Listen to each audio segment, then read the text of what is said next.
So I watched the new Salem's Lot, and the reason I bring it up is because it wasn't very good. It was fine. It was kind of, I don't know. Okay, so this is the third rendition of it. So other than the book.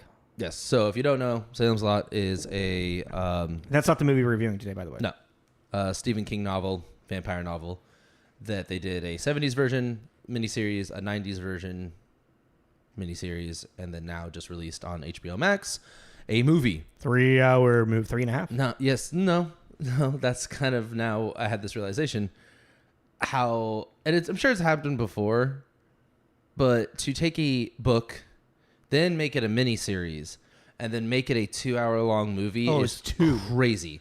Yeah, it's like condensing it even more. Yeah, and I didn't realize that was my problem with it, but it just goes over the story beats so quick that by the time you even get to partially digest kind of what happened, the next one happens. And I just never really thought about, and I'm sure, like I said, other examples, but I never really thought about, that's kind of a crazy idea. It's take a series and go, let's make it really. You know, it'd be really cool. We'll make a diamond. No, let's take the 12 seasons of The Walking Dead and turn it into a 2 hour long movie. Yeah, it's like what?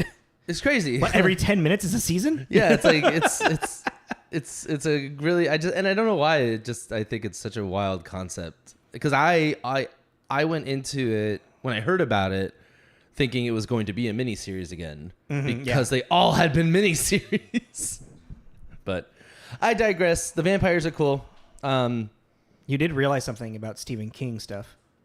Yeah. He likes to write about himself.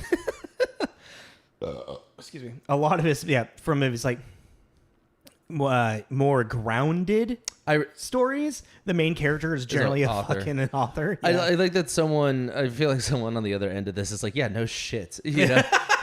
And I think I have in a small time, because we're in spooky season, have watched a few Stephen King things. Yeah. And then noticed the cohesive thing in all of them. Salem's Lot.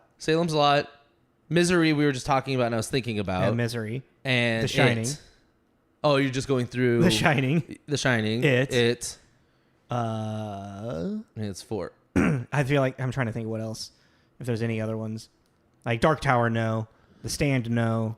Because those are kind of, I've never read that, or no, I'm not familiar with it. Green Mile, no. Carrie, no. I'm trying to remember if one of them was an author in Dreamcatcher. Dreamcatcher's cool. We should review that one day. You've talked about that. Yeah. It's a cool sci-fi. I don't give a shit. I know that, and I'd also want to review that because I'm curious why that one gets so much shit talked about it, because I remember it being really cool. Well, I mean, I remember some things that we reviewed being really cool, and yeah, that's why I'm like, maybe it's really maybe they're right. The rose-tinted glasses, you know. Yeah. Well, anyways, if you were interested in Salem's Lot, I still say watch it because the vampires are cool and scary and shit. But don't go into it thinking it was a miniseries like I did, because it's very fast. It's for today's generation. There's Grandpa Jacob again. This is Tommy. It's Jacob. Tommy and Jacob's mixtape.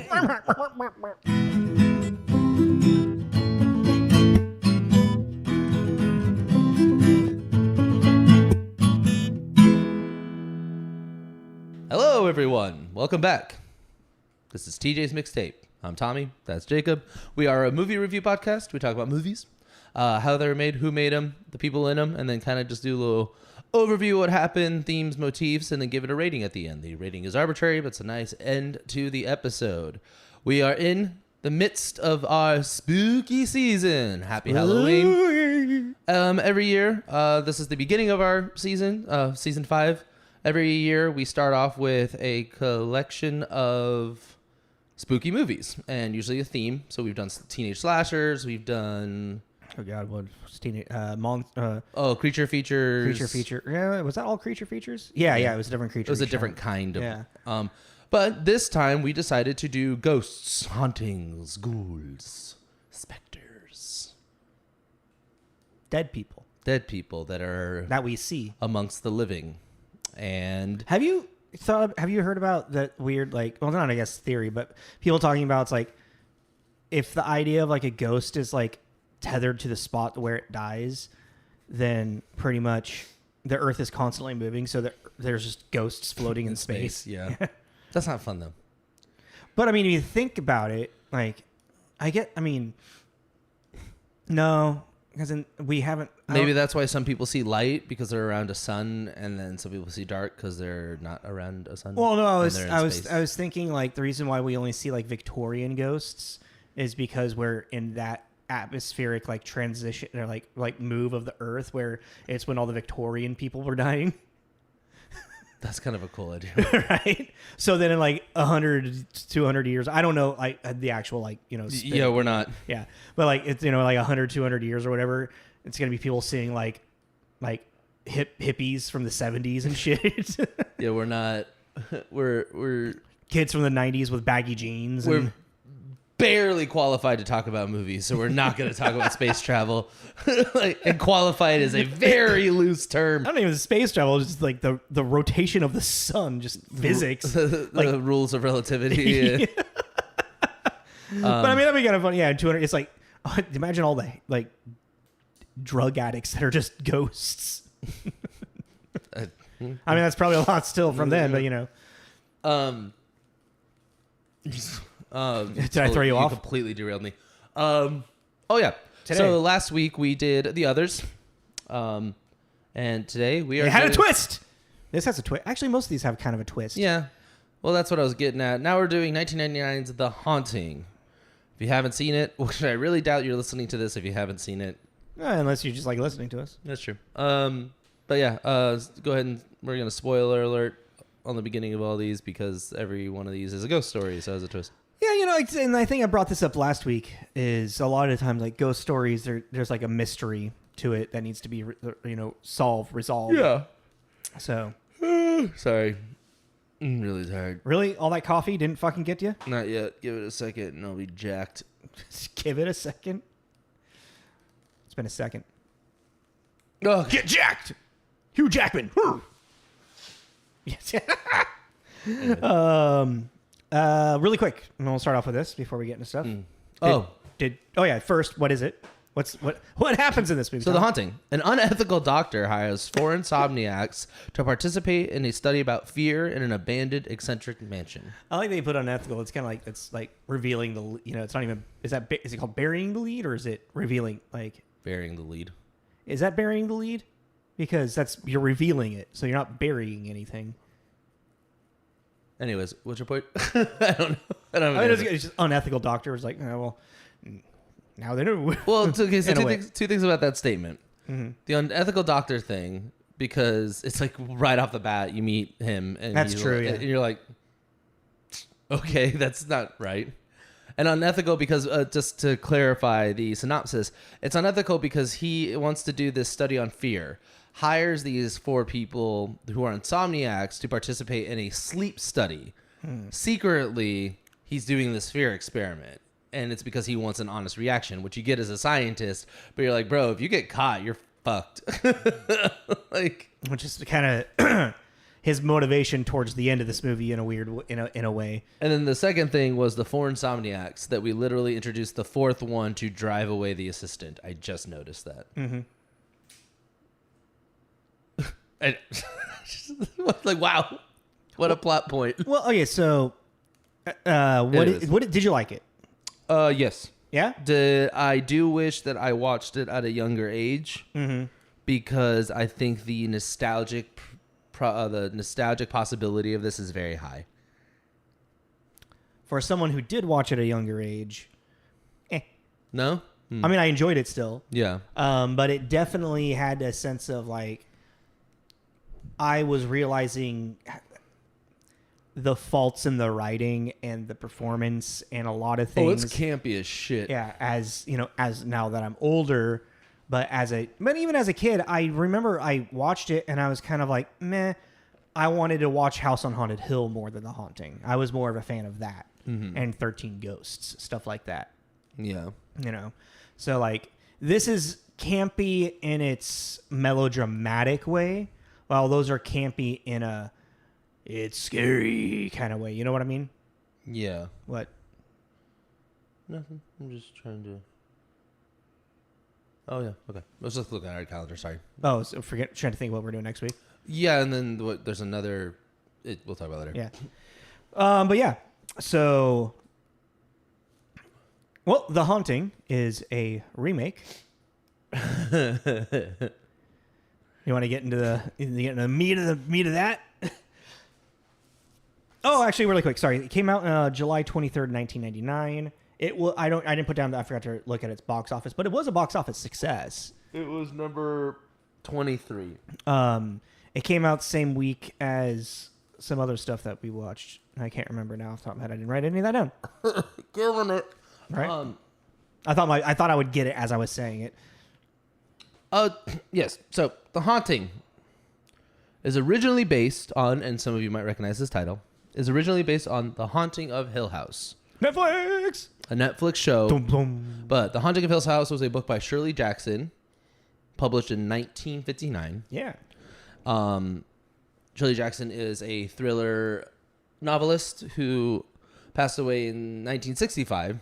So this is one of her last works. Most of her multiple stories of hers have been adapted into like either television or movies and so forth. And so if you remember The Haunting of Hill House, it was a Netflix show that was based off of this concept. Loosely based off. Yeah.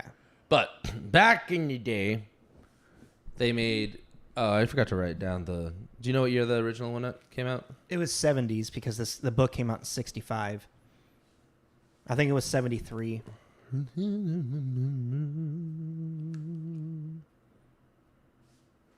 Or maybe it was in 60s. Because, the book came out in 65, right? 60... The book? 1959. Oh, the book came out... That's right. 65 is when she passed away. 65 is when she passed away. And she also had some... she had works released... what's that word? Postmortem? I don't know. Posthumously or whatever, till like 68. So like her husband was releasing like short stories of hers and whatnot, which is common, for past writers to have happen. Are you looking up the time? Yes. So The Haunting original one came out in 1963. 63. Okay. I was like, wait a second. That doesn't. I was like 73. Thinking about the clips that I saw, I was like, that 73 is way too modern for what that movie was. But yeah, so this is a remake of an adaptation of a novel. Well, technically, yes, remake is actually a good way to put it. Or no, it's a reinterpretation of the book because they technically didn't have the rights to remake the movie, the original movie. Yeah, but they took elements. So by basing of Robert Weese's. Yeah, they took elements, but they wanted to base it more accurately to the book than to the movie because they couldn't apparently I was reading that they couldn't even have a shot look similar or something, Okay. Yeah, it's something weird, but that's not even that's a weird part of this. But it's not even kind of the weirdest part because the whole Steven Spielberg, Stephen King thing. Yeah, so this started off as a collaboration. So this is DreamWorks. Yeah. And this was originally a project that Spielberg and King were doing together. Yeah. Were to write this movie together. Can you remember if you read if it was Spielberg that approached King? I didn't see that it specified who approached who. I would assume Spielberg approached King because, or maybe they were at a cocktail party, a dinner party, or something. They were at. Nope. Not going to say that. Nope, you know where my brain went. I know exactly where you're going. Don't do that. All that baby oil. Maybe they met at a party and they, just like shoot. Shush. Okay. Sorry, God. Fuck me for speculating. You speculate all the time. All right. Go on. Tell us what it is then. Yeah, I feel like you're going to slip into the party thing a little too much. I'm done with it. But the weird thing is, so basically, yeah, so Stephen King and Steven Spielberg were collaborating on this thing, had creative differences, and then decided, yeah, which I'm not surprised by. Yeah. By any Two big egos. Yeah, and it's just like I was saying too. It's like they're just both people that are very in creative control a lot of the time. Yeah, so two big egos, it's just like never. It's a lot. I want to do it this way. I want to do it that way. You know. But then I was going to be a tycoon. Sorry. And then Stephen King went on to take this idea and run with it with his miniseries, Which then turned into Rose Red. Yes. Which us Washingtonians know is the Haunted Mansion. Haunted Mansion. But he did his in Pacific Northwest. So I forget where it's at. It's kind of close to here, I want to say. Yeah, I don't think it's very far. I think it's like a jaunt. It's a couple hour drive. But a 2-hour drive. Well, I mean, fucking add 2 more hours out, you're pretty much in Spokane. Yeah, so. There you go. And then Spielberg, it was essentially just kind of like a dropped project. Okay. And for whatever reason, Jan de Pont, our director, was then brought on to finish the project. And then they hired writer David Self to do the screenplay. It's like really strange how it just kind of like all of a sudden was like it was dead and then nope, it's not. And then Spielberg needed to go move on to do Minority Report. He needed to finish Minority Report. Yeah. And so then he got David and Jan to all right, here you go. I got a project for you. Just run with it. Do this. Well, I'm like, so let's go in really quick with Jan de Pont, who only has directed like 4 movies. 5. Though he has some shorts, but he's more of a cinematographer, and he like did cinematography for Die Hard. Yeah. And like some. He was a weird choice. Yeah. He directed Twister, Speed, and Speed 2. So like because of Speed and Twister, like those big successes, they're like, yeah, let's give Jan de Pont, more opportunities. He also directed Lara Croft, the second one. The Angelina Jolie one, just to specify. Yeah. The Tomb Raider. I forget what the second. Cradle of Life. Yeah, Cradle of Life. Which I have zero recollection of. That's the one with Gerard Butler. Yeah, I know that. Yeah. That's kind of interesting. That's a different thought. Neither here nor there. Yeah. Okay. The with Lara Croft being the lead character is like every movie. Like if they would have kept Angelina Jolie, a new hot man to be her love interest. It's Daniel Craig. And Gerard Butler. So, who would have been the next one? Yeah, exactly. Because like generally when you have like Bond, it's like every movie there's a new Bond girl. Yeah, this is Croft boy. Yeah. Oh, and just a side note too, we talked about David Self before. Yes, I was just about to say that. Yeah. He directed the Wolfman remake. Wrote. What did I say? Directed. Oh, sorry.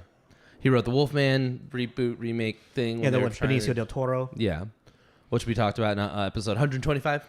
And he did Road to Perdition. Yeah, there's only 2 I wrote as well. Mm-hmm. But yeah, so they were brought on to do this, and the whole thing was to not remake the 63 version, but to make a more accurate of the book.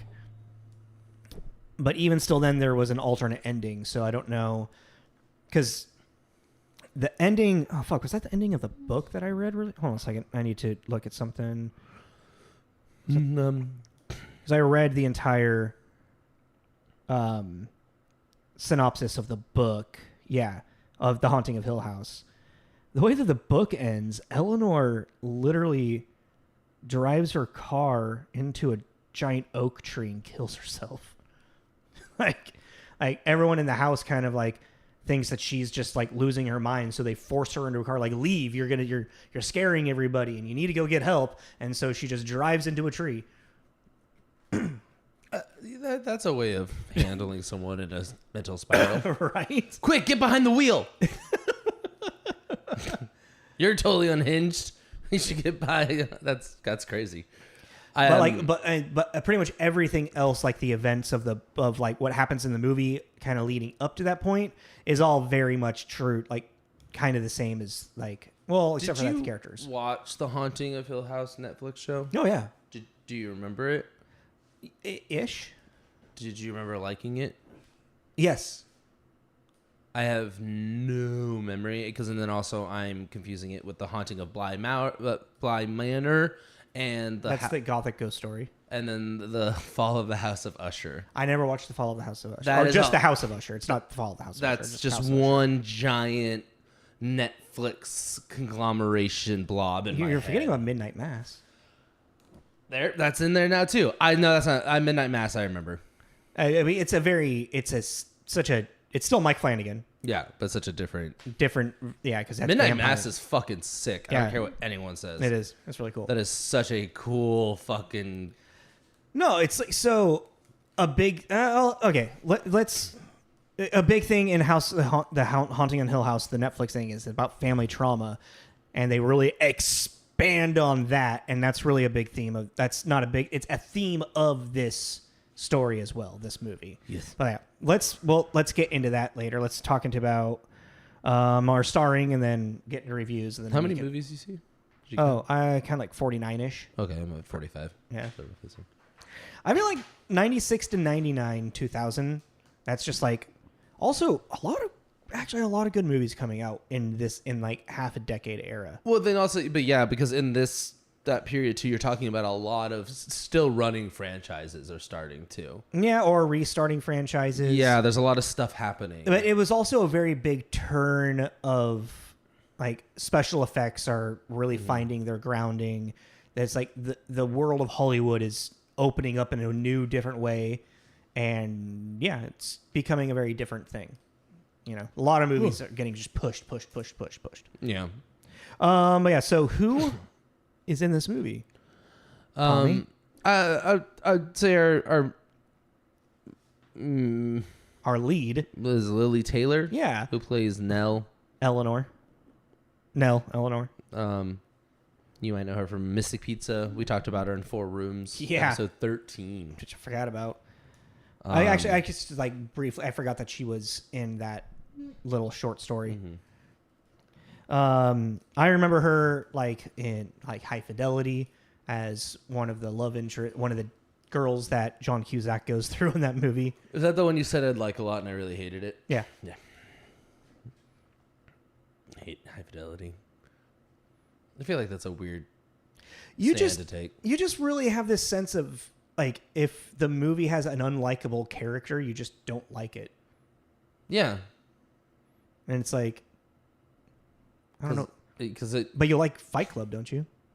I mean, when I was 14. Well, I mean, but it's a good movie. Yeah, it's a good movie. It's just I don't sit through it now. It's one of those I don't know. In another 10 years, I might watch it. You know what I mean? Yeah. It's like I don't really like watching a bunch of assholes. Well, sometimes it's about watching the asshole become not an asshole. Yeah, I don't know. Just I mean, maybe I could try again, but High Fidelity really didn't. I haven't seen it in a long time, so I might be like, "Wow, this movie's garbage."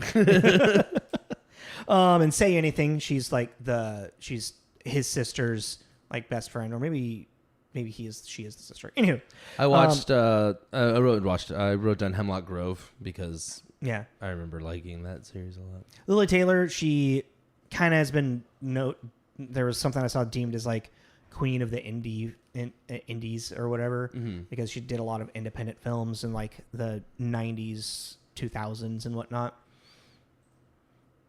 I remember her in an episode of X-Files where she plays a blind woman that she starts seeing through the eyes of the serial killer.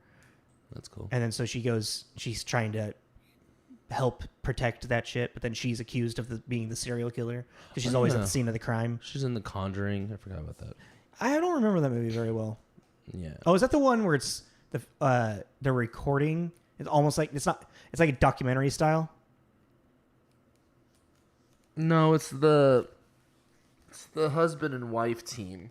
Yeah.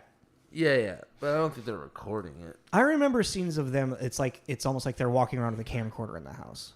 I mean, there's also like 6 of those movies, so yeah, it could be one of them. I don't know. Fair.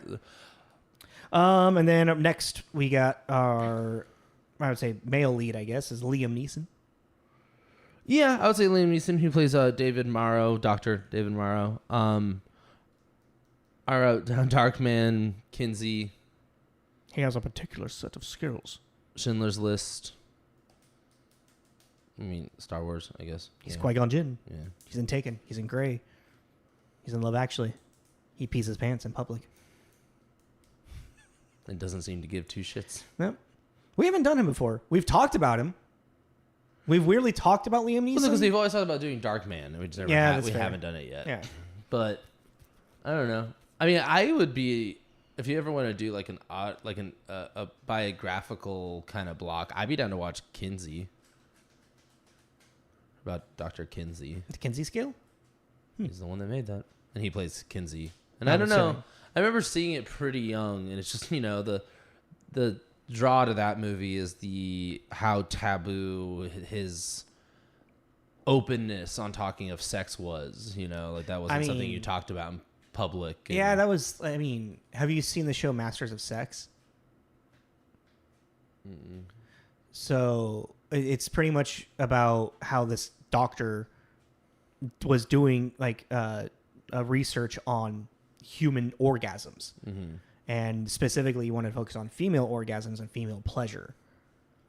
And this was in the 60s, so super fucking taboo for the time. But it's an interesting show. They obviously dramatize it.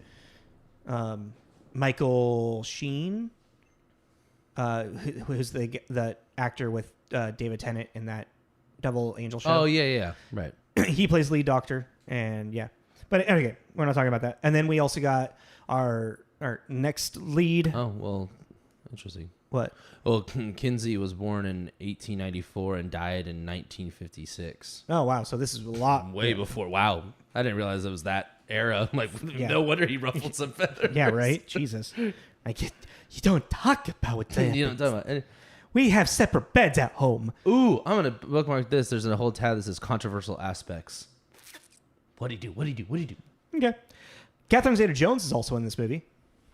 Yeah, who we just talked about a little while ago in episode 195, The Phantom. She plays Theo. The Bohemian Artist. Chicago. Mm-hmm. Zorro. Mm-hmm. Traffic. Mm-hmm. I'm done.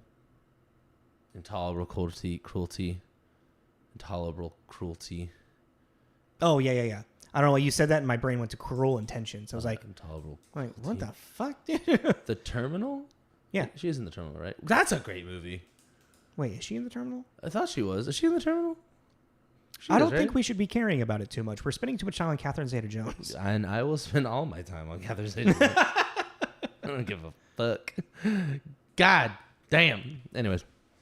I got Catherine Zeta-Jones. Owen Wilson. Wow. Oh, Wednesday. Yeah. Most recently. Wednesday. Yeah. Owen Wilson, who plays Luke, funny enough. Right. he's, Owen Wilson, Wedding Crashers, Zoolander. Most recently, Loki. Yeah. It's interesting, he kind of, I've never seen, he's the comic relief in this movie, but he plays kind of a out of character, comic asshole in a way. To me, he was just a wallflower. He kind of is. He was there, but he wasn't really there because he wasn't really doing anything. Yeah, he was the skeptic. Yeah, but even I don't know. And that just kind of goes to the writing. His entire role, whole thing didn't do anything. The trope is for him to be the skeptic, to have us as the audience be like, oh, someone's figuring out the doctor's motives. Whoa, Yeah. But it doesn't. You take him out, and the story will still continue. Yeah. So even with Catherine Zeta-Jones, you take her out, the story will still continue. Yeah. It's the doctor is the catalyst of bringing everybody together, and Eleanor is the connection to the house. She's the driving force of the narrative more than anything. But the other two people, and also in the book, it's the doctor.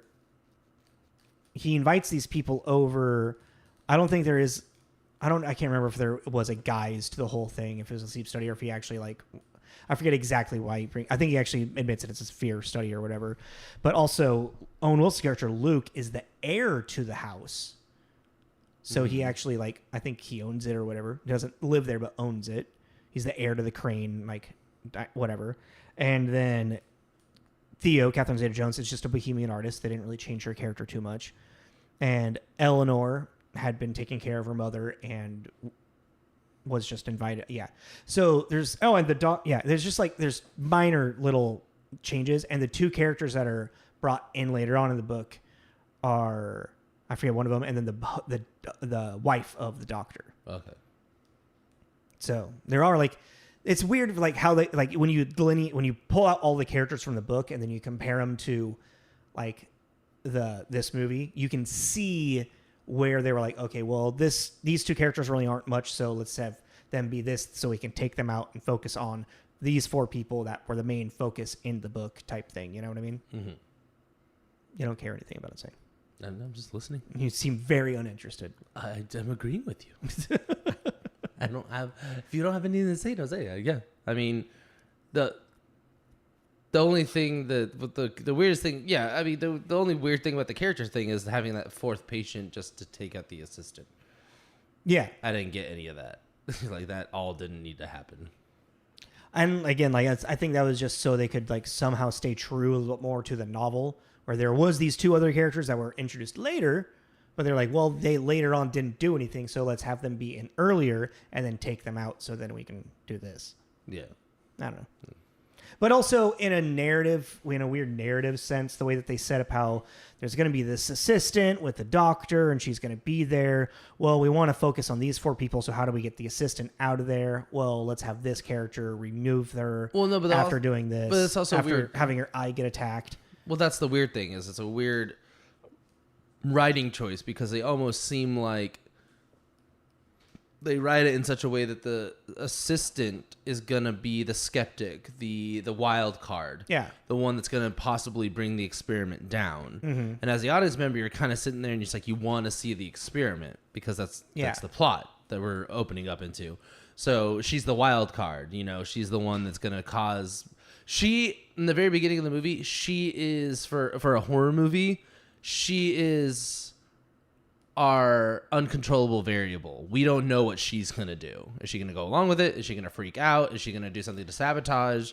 And then they take her out as soon as she walks in the building. Well, in a way, I kind of see it in another way. She's the first victim. Like if this is a slasher film. Yeah, but... and it's a way to set... And it's... You need to have your first victim kind of early on in the movie to establish there's something in the house. No, I get that. But what I'm saying is in the beginning of our introduction to her, why do we do all this buildup of she's the skeptic, she's the one, and then we take her out immediately. She didn't really even get a chance to be the skeptic. They take her out so quick. I see what you mean. It felt like there's a buildup to something, and they went, never mind. And then they had to switch and be like, well, now the skeptic is Owen Wilson. That's what I'm saying. They had to switch gears, and I just thought that was kind of a weird, jarring kind of... I was like, oh, okay, well... Because even then, it happened so quick, I thought at some point she was going to come back. Yeah. Somehow. Like, ooh, what a twist. She's the ghost! And she just never came back. It's been the assistant the whole time. Yeah, I just thought it was really bizarre. I just thought it was weird writing. But anyways, let's do our scores, reviews. Yeah, let's do reviews. That was everyone you want to talk about cast, right? Yeah. I mean, the assistant, the fourth guest was whoever. I just remember, I didn't write down anybody else. I remember Bruce Dern, who's one of the groundskeeper. In the night. Who I'm now drawing. I didn't write down any notes on him, so whatever. And the actress that plays had the housemaid, I looked through everything to see if I could recognize what I've seen her in. And I couldn't see. I was like, I recognize her too. Yeah. But anywho, let's go to reviews. Scores. Yeah. You're looking like, you're looking up your reviews. Mm-hmm. I don't know why, I always forget that you generally read your reviews off the laptop. Well, because I write them down, yeah. But I like to read them off the All right, so on IMDb, this has got a 5.0, right in the middle. And then Rotten Tomatoes, this has got a 17% tomato meter rating, which I thought was extremely low, actually. That's a big fucking fly. I wish I had the salt gun. And then its popcorn meter rating is 28%. Which I was like, okay. Do you feel like that's... I don't know. I don't know. I kind of thought that this would have a little bit higher of a tomato meter rating. Why? I don't know. Just feeling what I feel. It's literally, well, I think that might have been, well, one, the commercial success of it. Oh yeah, well, because just for like on that, it was a budget of $80 million, which is wow for actually everything that happened in this movie. That's crazy. Yeah, and then grossed, this is all roughly $180 million, $180.2 million. So not a bad win for DreamWorks. Well, and it was who's still pretty young at this point, right? It was released July 23rd, and it didn't leave theaters until like early November. Oh wow! So like, but I have a vague memory of this though, because obviously, yeah, like DreamWorks was founded in '94. Yeah. So a few years later, this is okay. Yeah. Money wise, financially. A big thing about movies, and I remember going to the movie theaters like in the late 90s. 2000s, I'll say, not even just early 2000s, but just 2000s, going up even to 2010, because movie theaters were fucking. That's why there's all 3 levels or 2 levels, however big your theaters were. There would be concession stands open on each floor. It is kind of weird going to a movie. I'm sure out there is somewhere that it's still like that, but to think back on movie theaters in their prime, to what they are now, these really depressing ghost town, giant. It's like a mall. It's an empty mall. Yeah. It's the same thing. It's just like this giant space that is just, it's empty. You know what I mean? It's just, anyways, that was a weird little side tangent. Go ahead. Well, because you would have these movies, like, since there would be like 12 to 15 to 20, theaters in these goddamn giant buildings. Yeah. You would have like 4 screens playing in rotation, like the new big release of the week, or maybe, half of them playing the new big release. And then there you would still have like 10 other movies that you could like go and watch. And those movies would like run for months. Yeah. And it would turn into a thing where it's like, oh yeah. So like theater 10 at the end of this hallway, it plays The Haunting at this time at night, and then it plays Shanghai Noon before that, and then it plays. It's like whatever is still just kind of in theaters. It's like, oh, there's one showing for this movie at this time, so we're going to go see it. We haven't seen it in theaters yet, or we want to see it in theaters again. Well, there's a moment, and kind of what you're saying too. There's a moment that for weeks, these movies would be this big hit movie or whatever the blockbuster was would be showing like every 10 minutes. Yeah. In one, you'd be like, okay, 3 o'clock, 3:10, 3:20, and it would be for weeks. Yeah. But I don't know. I feel like they pull it a lot faster than they used to. What do you say that again? They pull it from theaters a lot faster than they used to. Oh yeah, because because you can put it on streaming and make money. Make more money with it. It's like, hey, we're spending all this money putting it in theaters. Fuck it. Put it on Amazon for $20. I mean, also post-pandemic, a lot of people aren't wanting to go out as much. But there was also a big decline in theaters in general, even before. Well, yeah, it was already declining, and then the pandemic really just shut that shit down. Yeah. Which is why 4DX has become such a thing. It's like now there's like, it's an experience to go out, Yeah, I get that, but I mean, at the same time, it might just be my age, and it's your old man Tommy. The going to the theater was the experience. Yeah, that was the family going out to go see the new, and maybe it just tickles the nostalgia in me. I mean, and I see what you mean with that, because that was the experience. But again, things evolve, and people, younger generations get more. I'm not being curmudgeon-y about it, you asshole.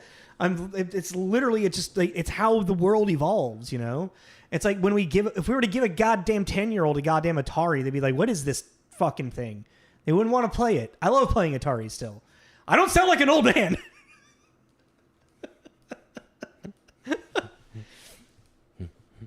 I'm not saying there's anything bad about that generation, is what I'm saying. I technically didn't either.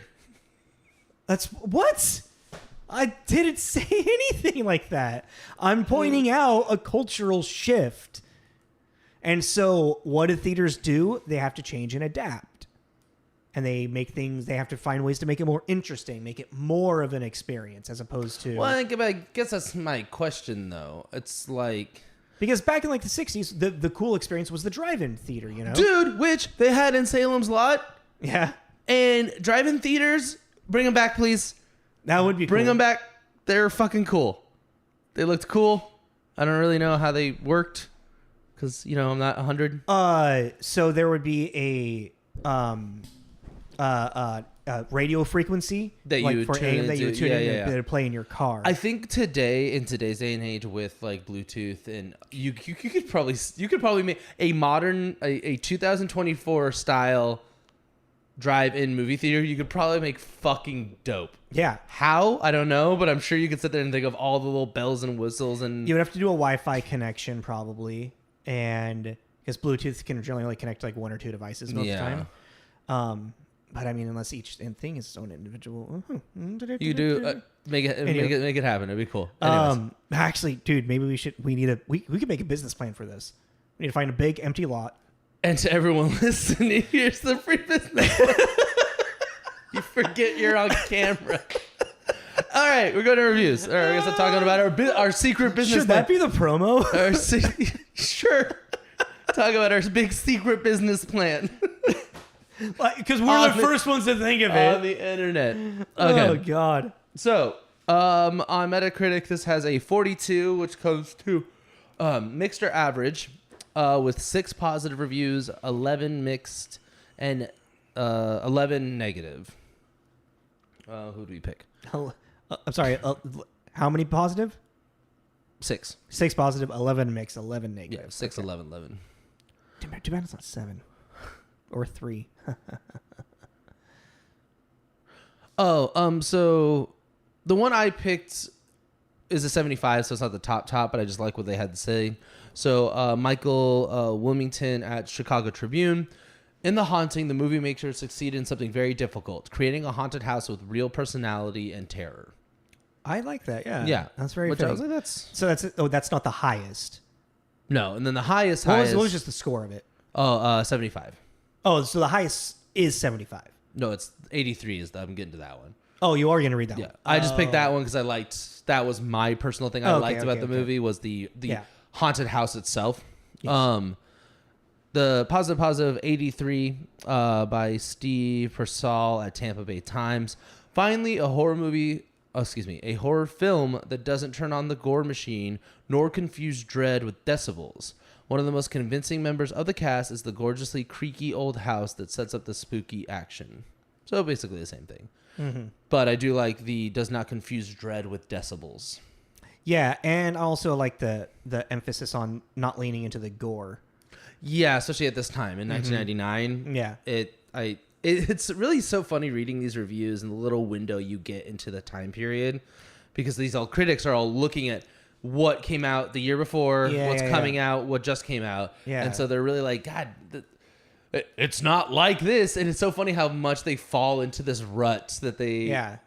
It's very hard to be objective and pull yourself out. That's what I kind of like about the reviews. The ones that you just read right there is like, they're not saying they're not trying to compare it to anything. They're saying this was refreshing.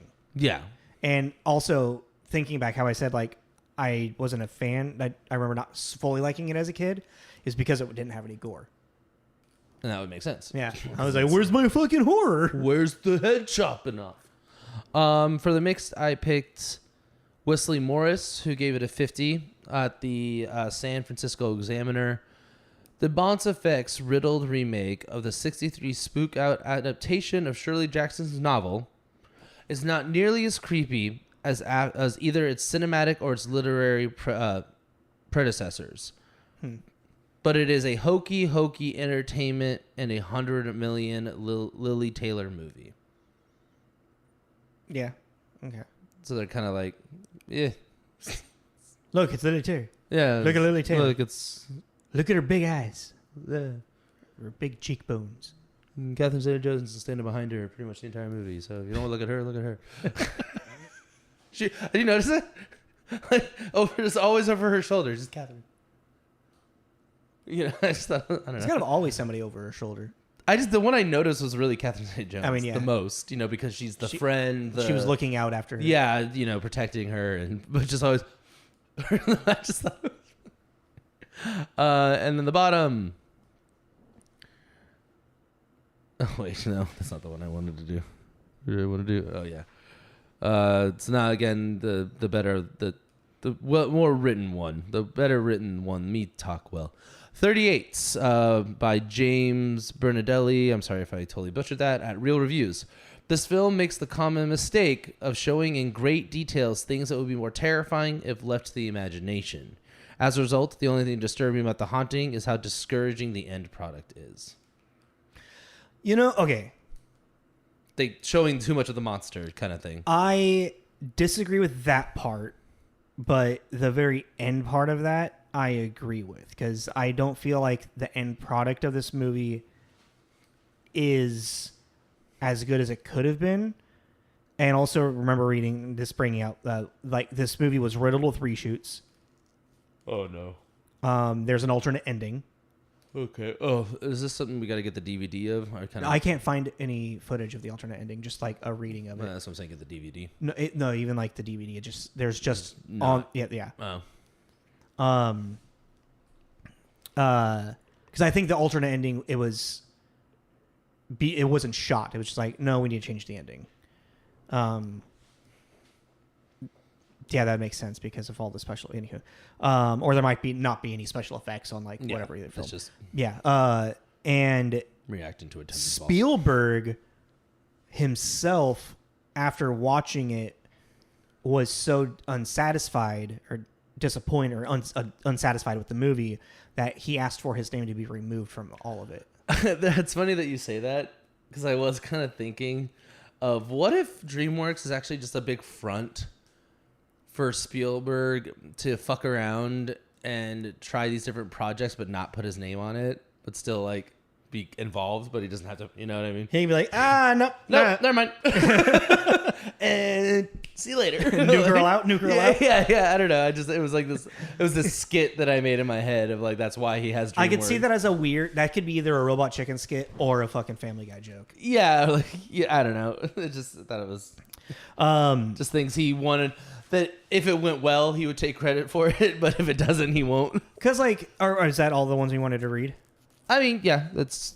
Because jumping off from that, one of the biggest problems with this movie is from the things that are happening in this house, the reactions of the actors, of the characters, is so kind of not to the same level of stakes of what's actually happening. When they're getting her out of the bedroom and literally the house is coming alive and trying to crush them, they're just oh. Owen Wilson is kind of oh. Not what the fuck is this? Go. Yeah. It's their level of emotion doesn't necessarily match what's happening. So then makes me wonder now, as a critic of film critic, I guess. Yeah, we've done enough movies. We can call each other that.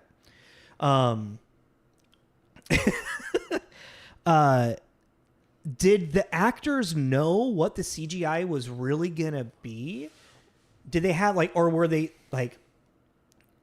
did they had an idea that's imagine the house is coming alive and getting after you. It's I don't know how to fucking imagine that. I was gonna say, because what popped in my head, the couple gets attacked by a lamp. Yeah, it's a couple things about that, which that's the reason I like doing this whole conversation and podcast is for these kind of epiphanies. Yeah, because you're talking about 1999. Which, okay, really quick before you start shitting on 1999. What? I don't know. It just felt like you were, the way you led into that. I do think that the special effects for this movie are back and forth, either fucking really good or it's a very big flash of wow, this is really 1999. Okay. All right. I agree. Can I continue? So you're talking about 1999 and the special effects game. Oh, also, special effects done by Phil Tippett, who did special effects in Jurassic Park. Oh, okay. But special effects at this time are a very interesting point because of what it's very okay. How do I put this? Today's day and age of special effects, like whether it be Star Wars or Planet of the Apes or Transformers, you know what you're getting. You know what I mean? It's kind of tried, true, cut, clear, done. Here we go. What people don't realize too, or just don't really think about, is 1999 specifically too, is a really weird year for special effects, because in one hand you have people doing it incredibly for the time. The Phantom Menace, Galaxy Quest. Yeah, that was a lot of that was that movie. Yeah, but you have these movies that, or even a few years before Jurassic Park, but you're having impractical and everything like that. But like for what I'm saying is, for those two, you're having these special effects come out that are they're mind blowing at the time. Yeah. To this day, they're still great, and you're like, holy shit. And then on the other end of the same year, you'll have other things that come out that just are a little rough. And so it's this really weird contrast to see the two, because also then it makes it like the Phantom Menace doesn't feel as old as it is. The only reason I think you really notice how old it is when you see fucking Ewan McGregor, and you're like, right, you're like 20 years old in this. Like, I think a lot of the specific CGI scenes in that show its age, kind of like Lord of the Rings does. Is it getting that point? Yeah, it 100% has. But it still looks great. Still looks good because of the container of the movie that it's in. Yeah, well, and that's the same thing with Galaxy Quest. Yeah. Galaxy Quest had the same thing because of the fact they were trying to emulate this Star Trekian thing, that it lives in this little bubble and it makes everything just look better. Crazy thing... Oh, sorry. No, I was just going to say, but like, what I was kind of getting to, and it was a long-winded way of getting to it, is that this is a weird time also because you have all these people going in, whether it be the creators of the effects, who are still kind of new and still kind of fumbling around with this computer, this new medium. And then not only that, then you have actors who have not really ever interacted with this space. Yeah. Because even think about who we're talking about. We're talking about Liam Neeson. Liam Neeson's probably the one... Yeah, because he probably had filmed Phantom Menace by this point. Maybe. I'm not sure exactly what the calendar was on that. I mean, I would assume so, because a lot of Star Wars movies, they do a lot of the filming like a year and a half before the release because there's so much post-production. Yeah, but even then, if you think about that, I mean... He's probably the only one that's really worked with any type of this like green screen special effects. Well, I'm trying to think of what scenes he has where there'd be a lot of green screen. The whole Naboo thing, I guess. Oh, you're talking about in Star Wars? Yeah, in Star Wars. Oh, dude, like almost everything. Like that entire set was a green screen most of the time, except yeah, for, but they had, like Darth Maul was in front of him. You know what I mean? It wasn't like Darth Maul was put. You know what I mean? He had. Him reacting to Jar Jar Binks the entire time. He's reacting to an actor's. Yeah, but still, Jar Jar Binks is wearing a costume. Yeah. But I mean, so in the movie, or in The Haunting, there's a lot of things where it's like he's reacting to like a green ball. Like he's not reacting to nothing. He's reacting to a thing that he does not know what's going to become. Well, yeah, but that's the problem. That's what I'm saying is like with Jar Jar Binks, it's like the actor's in the costume. Yeah. So you still have something, but it's like, okay, this green ball is... a lamp. I was waiting for it. I was like, he's going to say lamp. He's going to say lamp. So it's just like, it's almost like if you were a time traveler right now and you were Andy Serkis, right? Mm-hmm. And if you went back to that, you could make a killing being a coach, an acting coach on how to react to this stuff, to do this. Yeah, of course, because it's really just an art. You really have to have this part of your brain that can, like fucking Benedict being Smog. The dude went all out. I don't know if anyone's seen that footage of him in his motion capture.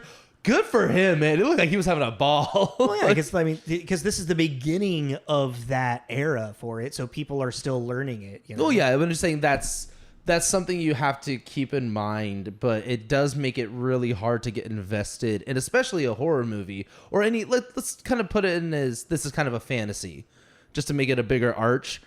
It's really hard to get invested in the world of a fantasy like this, where it's like we said, spoiler alert, the house is the ghost. The house is the haunted entity.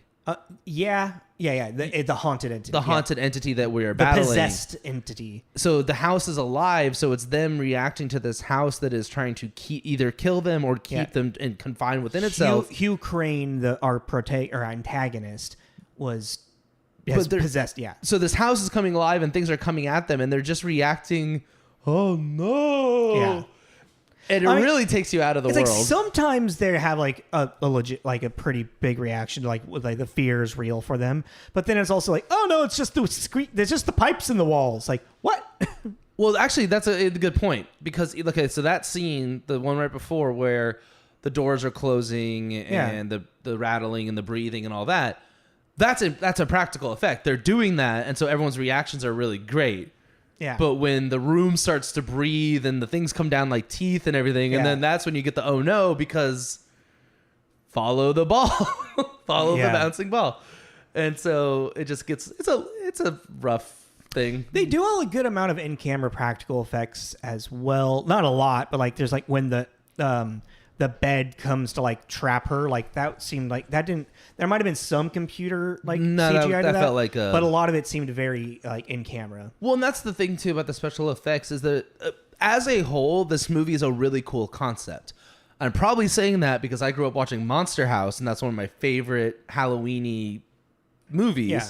Because it's just a really cool concept. The concept of a spirit that has so much weight and levity to it, or so much evil, or whatever the instance is, where they're so bound to this realm that they actually inhabit their entire house is just cool. But a lot of those things that were supposed to come off scary or creepy or whatever came off really goofy. Yeah. Like the little baby faces reacting. It's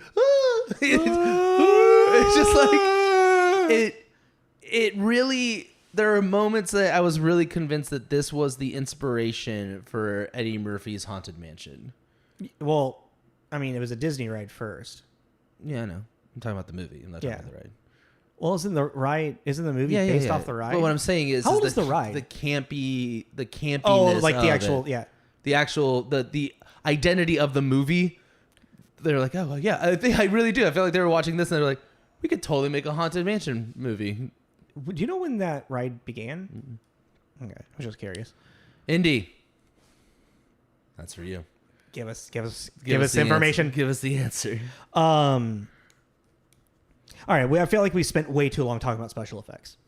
Even though it's a big part of it. Like that's the majority of the movie. That's really, that I feel like is weirdly the saving grace of this movie is because of how they were able to have the house come alive.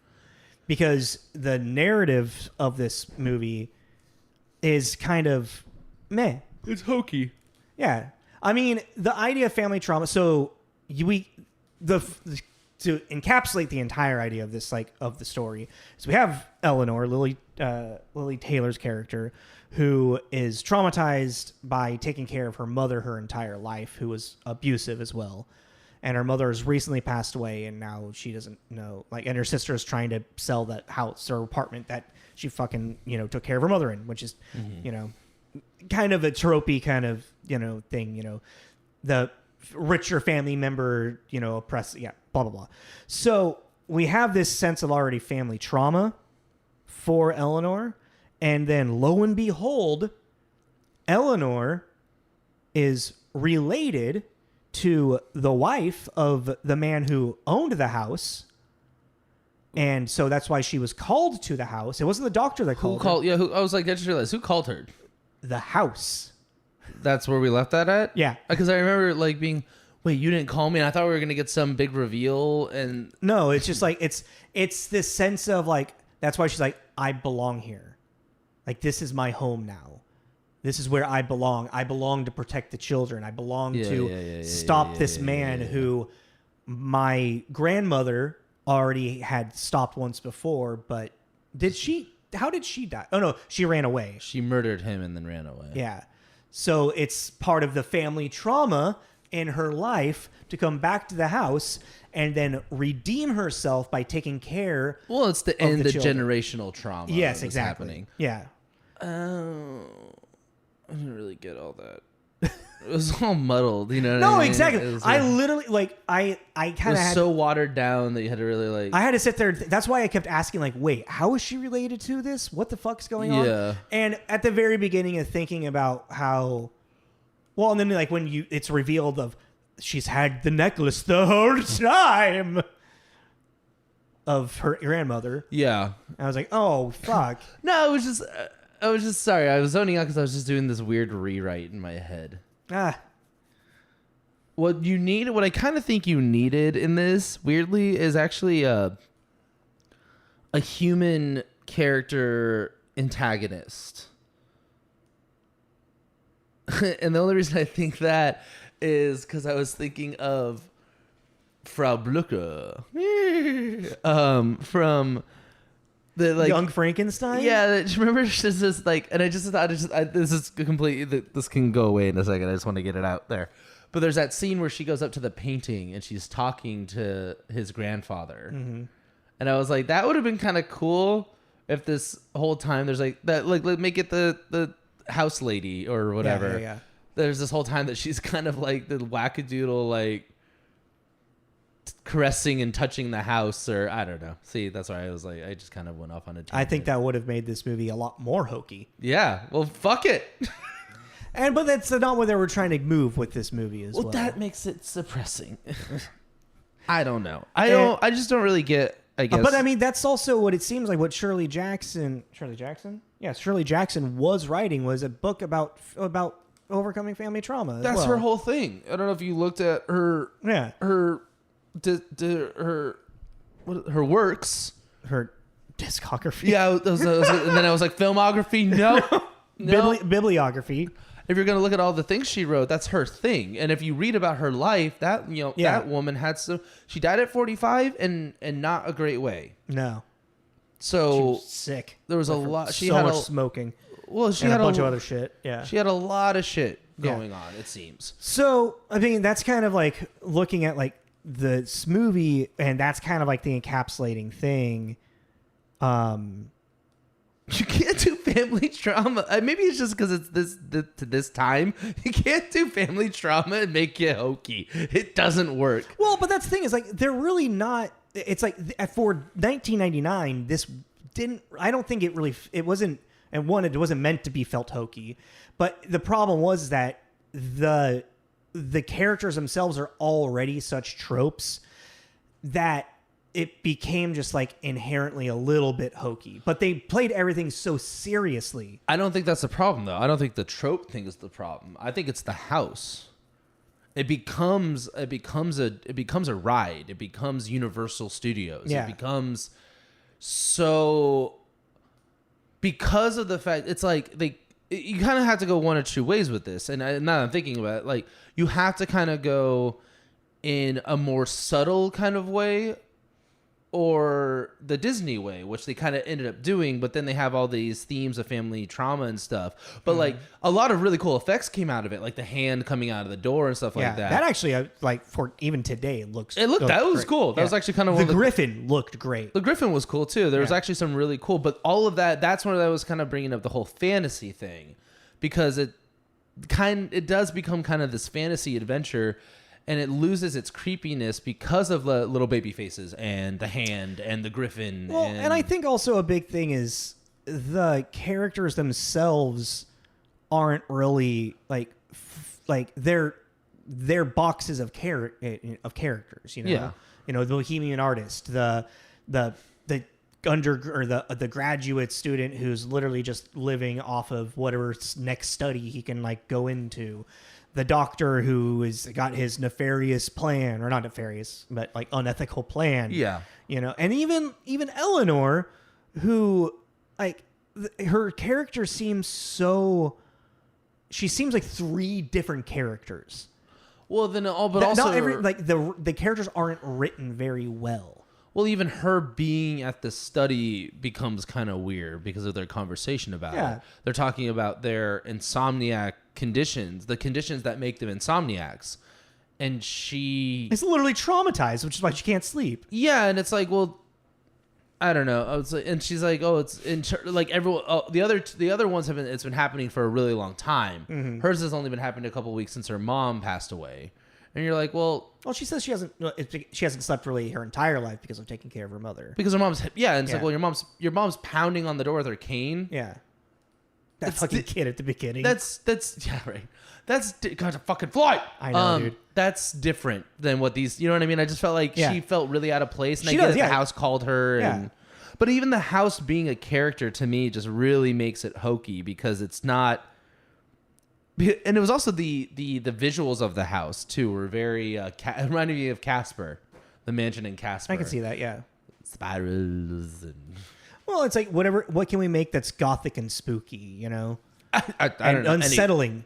Any castle built in that gothic era of architecture is pretty fucking spooky. That was in England, that big castle. Oh yeah, I mean, yeah. Yeah. I mean. But and then all of the interior they like built inside of a hangar. Yeah, and that's kind of it too. I don't know. The whole thing really felt to me as a universal ride, which is fine. I don't kind of see that. I don't mind that in my movies. I think that's a very fun realm. That's what the Phantom's like that. The Phantom is just this big. It's a bit, very Hollywood and It's a Hollywood-made horror movie, but big haunted house horror movie. It doesn't. I guess what I'm gonna say about this is I like it because of that. I can see people not liking it because of that. That's fair. Because it's not scary. This movie's not scary. To me, this is more of a fantasy movie than anything. There's moments of like kind of shock and a little bit of tension when the reveal of is it Herman Crane? Was that his name? I don't know.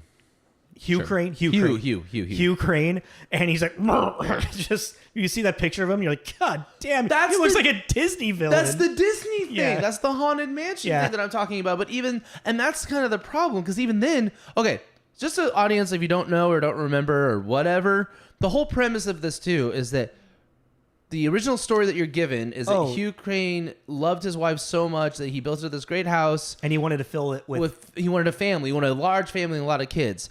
The sounds of joy and children laughter. Couldn't have kids, yada, yada, yada. She ended up dying. They never had kids, but he kept building all these rooms, and they're all these, like, magical fantasy rooms. Like, it was the original Neverland that Michael Jackson built. Yeah, like, there's a room, the hallway is flooded, but the steps are books, and you skip across the books to get across the hallway. Shit like that. Carousel room, and, really creepy shit. Anyways, so he builds all this, and then, throughout the plot, you realize that he's a child murderer. Yeah. He kidnaps children from the mill. From the mill that he owns, brings them home, and then doesn't let them leave. They never straight up say what he does with them. They never leave, and then... They're dead by the age of 12.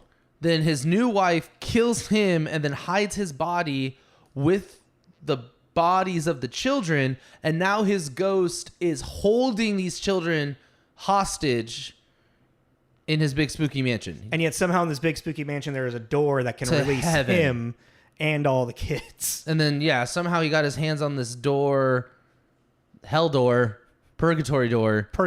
Yeah. But then I'm building all this up to be like, okay, so he's the house and there's these great scenes of the house breathing and everything. Mm-hmm. Then he shows up like Hulk and the Grim Reaper had a baby. Yeah, it's not very good a special effect at all. It's not even like what it looks like. You're like, what is this? Yeah. And he's like, kitty mine, and you're like, I mean, they kind of make fun of that like that in Scary Movie 2. That's a big, if you remember.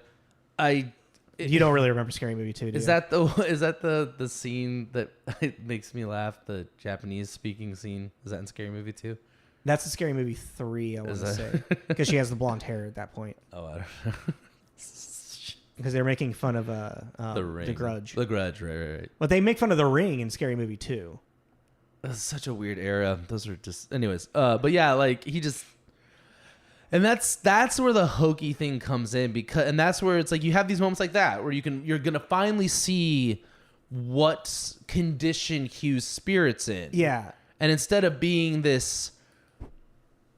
I think now, actually, and I know that people are against it, I think a remake now could work, like another remake of this. We have The Haunting on Hill House. We don't. No, but that's different. That's actually about emotional trauma.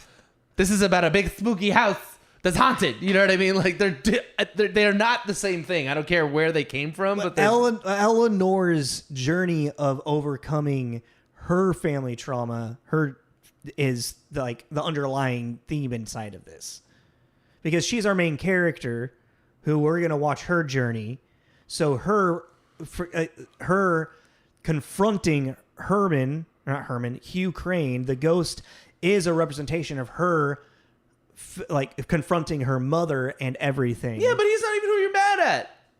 I get it. I get what you're saying. Yeah. But that's also, again, what everything that you're saying about like him coming out is like, it becomes so kind of illogical, and you can eat the carrot as much as you want, but sometimes the carrot's not going to taste good.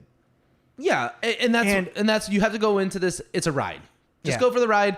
Watch it for the special effects. Try not to question too much about why, like, where this door came from, why it's... I mean, it's probably somewhere in there, but it's, like, so subtly said when they're talking about the door that you're just like, oh, okay. I'm going to put $100 right now down that there do not mention. I mean, like you're saying, there could not be as well. Yeah. I'm not saying that that's where it is 100%, but it's more this sense of, like... It's a whole solution of like how the kids are leading her to this thing, and it's like how she just has it's like everything just seems so much a reach, and that's what that last guy was saying in his review, and I agree with that. But at the end of the day, it's also still not 100% unenjoyable movie. No, not at all. What I say, it's a good movie, not particularly, but I like, and that kind of, to tie it back to what I said in the beginning, is I kind of wish I watched this a little bit younger. Yeah. Because I think younger, I would have gotten a huge kick out of it, and then now would probably have the nostalgia for it. Mm-hmm. But I enjoyed it, and I'm going to be a total dog. Catherine Zeta-Jones, and she's like a total lunatic in this, and I find that very attractive. Also, Liam Neeson plays a character that he generally doesn't play very often. He's kind of himself, but yeah, he's kind of a comfort food. He's kind of just him. But but he's not Taken. He's not Qui-Gon Jinn. He's not Aslan. He's not Zeus. Remember when he's talking about to his boss, I guess, about this really unethical experiment, and is like, I'm going to do it anyways. Yeah, because I have a particular set of skills, and it's studying fear. I was like, calm down, Liam, and lying to people. I really like. But also Liam Neeson's one of those guys that I forget how much I like until I watch him. He's just good at what he does. He's just got a great voice. He's been fucking 189 acting credits. Yeah, what the fuck? I didn't realize that. I mean, a lot of those are also small bit parts as well. Well, and then not a lot, but a lot of voice acting for Qui-Gon Jinn and so on and so forth. We're on hour 12. Oh shit! Yeah. Wow. So we should wrap it up. Cool. Give me one second. What did we do? We did others 3.5 for 2.5 or a 3. Because Frighteners we gave a 3. I will say 2.5 because Frighteners was hokey. It was supposed to be hokey. It was supposed to be campy, and that was its intention. But you can see a through line through it all. Yeah, but that was its intention. It was Peter Jackson knowing what he was doing. Yeah, this was a dropped project that someone picked up and tried to fix. Yes, and this did feel like it was supposed to be a scary movie. And I think I'm going to go ahead and pat myself on the back. I think I nailed it on the head. They tried to make a scary movie, and what they did was make a creepy fantasy. I like what you're saying with that. It's a creepy fantasy. I feel like in 1999, the baby faces moving and like the house and all stuff probably at that time had a little bit more of an effect of fear for a common audience. True, and even the child, like in today's day and age, the child murdering thing and how they approached it didn't really have the levity anymore. Not saying that like we're cool with child murder now. I'm just saying the way that it is approached in today's media is a different... It's taken with more care. Yeah, this felt really just kind of like, He killed children! And he burned them, and he hid him in the basement. And you're like... Okay, Freddy Krueger, calm the fuck down. Yeah, it was very abrasive how they did it, and not in a shocking way, just kind of a... shove the knowledge down your throat, move on. That's why he's the bad guy. And I feel like this is at the beginning of a turning point where they're like, we need to have more of a reason why they're like this, as opposed to like, well, he's a child murderer. Yeah, it's a lamp. Ha ha ha ha. Yeah, that is because like you were saying in the kind of earlier too, is that this is the 90s going into 2000s is an interesting shift that we're seeing from the 90s. Well, it's also the beginning of the internet age. Yeah, where people can now start going online and learning stuff. But it's just really interesting to watch something like this too, where it's right on the cusp, because you had all these special effects that were going pretty well, but then the music aged this movie. Great. What? I love the music. Oh, really? Oh, I thought it was. I mean, it wasn't bad. But it definitely makes. Yeah, it's. What did I write? It's like so. It's very melodramatic in its scent and what it is. It's very 90s. It feels very dated. Spooky soundtrack, spoon feeding the melodrama. There you go. It's like these are the emotions. Yeah. You want to feel sad. Oh, you want to feel scared. Yeah, It's very much like that. Which I guess isn't necessarily a bad thing, but it did kind of age it. But that, in a way, that did kind of make me feel like it was giving that homage to that's fair. The 60s, like the Shirley Jackson because that feel. And then also even like with the original, that was also a staple of that time too, with the music really telling you where we want you to go emotionally. Yeah, exactly. Where did we land? 2.5. Oh, no. Have you pulled out a pen yet today? No. What have I done? Have you used a pen yet? Yes. I lost my pen. Okay, I'm fine. Well, 2.5. I'll remember that. 2.5. I think I got to remember that number. 2.5. Yeah, I think that's a fair. Oh, yeah, I agree with that. Cool. Yeah. That was fun. Yeah, it's a good time. Yeah, we got really sidetracked with about movie theater stuff, but I think that was a good conversation. Yeah, I mean, it's more interesting than being like, then this happened. Yeah, of course. A lot of it is the theme and the point of the movie and stuff. Mm-hmm. What are we doing next week? The Ring. Oh, fuck yeah.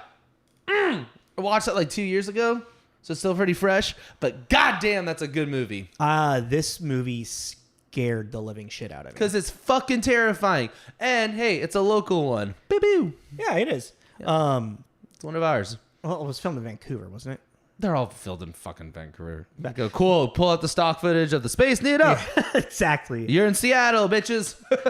I'll save that for next week. I don't. Yeah, we're talking about The Ring next week. So, but yes, we need to wrap. We should wrap up. So yes, we're gonna do The Ring next week, and that might be the end of our Ghosty Ghosts. That is.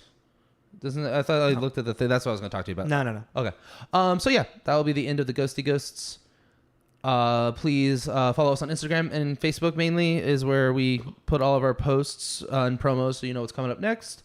On those is a link to our link tree where you can find all the places we put the actual episodes themselves, whether it be Apple, Spotify, so on and so forth. We're on YouTube as well if you want to watch a video.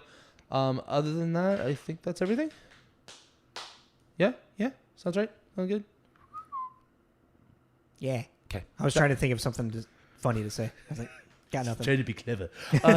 So that was episode 211 of The Haunting, 1989's The Haunting. Thank you for listening. Did you say 1989? 1989. I just said it really fast. Yeah, you did. I was like, yeah, this is Tommy. This is Jacob. This is Tommy and Jacob's Mixtape. Bye, y'all.